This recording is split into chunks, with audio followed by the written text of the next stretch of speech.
Hello, I am Pearl Akanya-Ofori. Coming up, Ghana's Electoral Commission chair receives some backlash after she announced she would not vote in the country's forthcoming elections in December. We have the details of the story and more here on Citi News Daily on CitiTV. Ghana's Electoral Commission chief, Madam Charlotte Osei, is in the news again. But this time she's been heavily criticized after she publicly said on Metro TV's Good Evening Ghana that she would not vote in the coming general elections in December. This was after she was asked by the host, Paul Adom Oche, whether or not she would vote. Now here are some comments you left on our Facebook page. Finehas Radio sends this comment. He says, is it right for someone who superintends our elections to publicly say this? What sense will it make to encourage other people to go out and vote? Nia Ikumensa says, hasn't she been openly criticized that she's in bed with the governing NDC? Now that she has openly withheld her right to vote to the same people they complain, if you like, don't vote too. And Ruben Gojo says, NDC has openly lost one vote. A security analyst, Dr. Kwesi Enin, has expressed strong concern over the seeming frustration among military officers in the country. Yesterday, the President, John Dramani Mahama, addressed hundreds of men and women in the forces after he inaugurated the headquarters of the Ghana Navy at Burma Camp.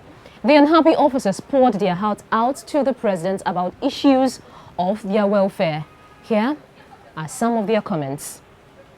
Mine is on our pension. After serving the country for 25 years, you go home with something very little. Sir, I'm not comparing things, but a politician go to parliament for 1 year or 4 years. After that, what he gets home, we all know. I joined Soja, specifically Ghana Air Force, 5 years. And out of the 5 years, I keep on telling my parents, I'm going to school for 4 years, learning on aircraft. I don't pay school fees. Now, I finished this school recently, and my parents asked me, what do I have to show for the school I've been for the past 4 years? And I don't have anything to show them. The training given to the men to work on these aircraft vehicles is very low.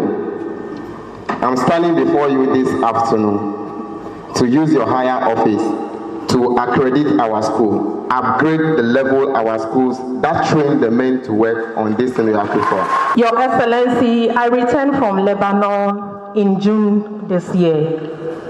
And we were told that henceforth, any soldier on peacekeeping operation who is needed home to attend to any member of the family or anything will have to pay for his fares.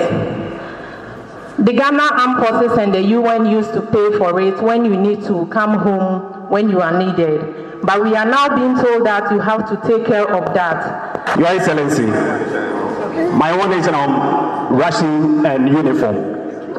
We are taking uniform allowance 5 cedi for so many years, and ration 10 cedi. And this year, they have introduced to us a new uniform. Since January, we were told that when we start wearing it, our allowance will change. Up to date, we haven't heard anything about it.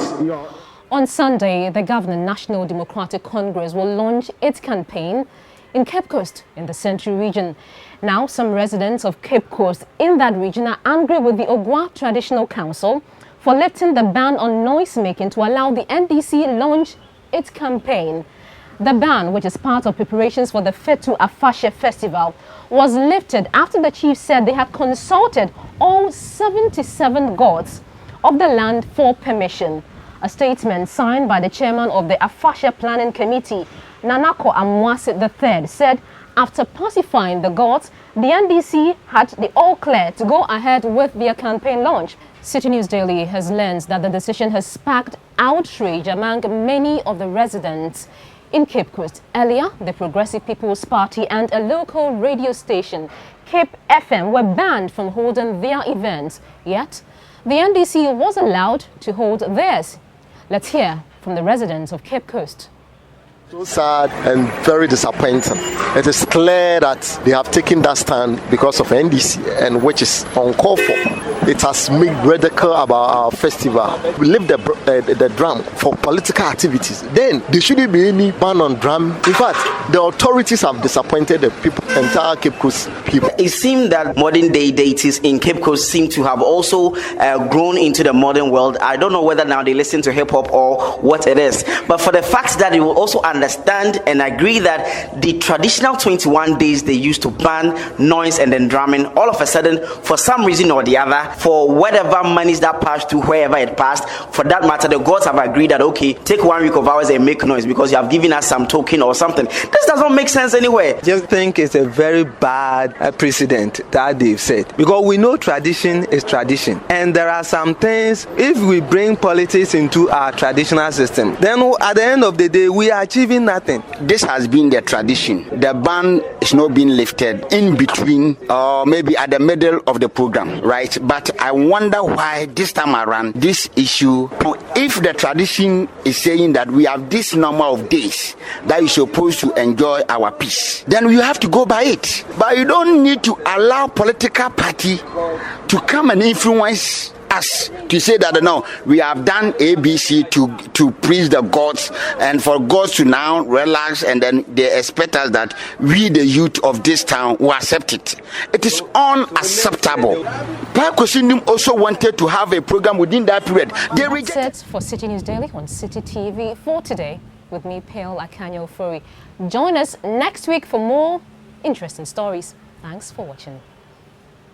Second Image International admissions in progress. Courses available include hairdressing, beauty therapy and fashion.